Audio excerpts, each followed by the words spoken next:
राधे राधे दोस्तों, कैसे हो आप लोग। मुझे पूरा विश्वास है आप लोग बहुत अच्छे होंगे। आज मैं आपके लिए बहुत पुरानी लचारी गीत लेके आई हूँ और मुझे पूरा विश्वास है आप लोगों को पसंद आएगा। और पसंद आए तो लाइक शेयर जरूर करना और बताना कैसा लगा मेरा ये गीत। हे सोने की थारी में जेवना बनावली, हे सोने की थारी में जेवना बनावली। अरे जेवना न जेव चुनौती में, हे चुनौती में राजा नजर लड़ाव चमरौटी में, राजा नजर लड़ाव चमरौटी में।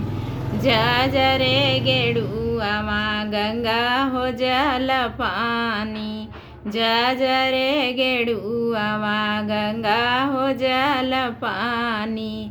अरे पनिया न पिए चुनौती में, हे चुनौती में राजा नजर लड़ाव चमरौटी में, राजा नजर लड़ाव चमरौटी में। लवंगा हिलाची कबीरवा लगवली, लवंगा हिलाची कबीरवा लगवली।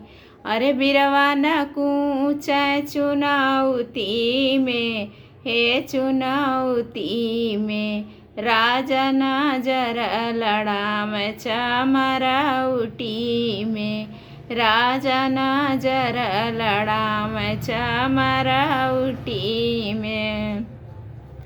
फूलवा चुनी चुनी से जा लगवली, फूलवा चुनी चुनी से जा लगवली। अरे से जिया न सो मैं चुनौती में, हे चुनौती में राजा नजर लड़ाव चमरौटी में, राजा नजर लड़ाव चमरौटी में। कैसा लगा मेरा ये गीत कमेंट करके ज़रूर बताना।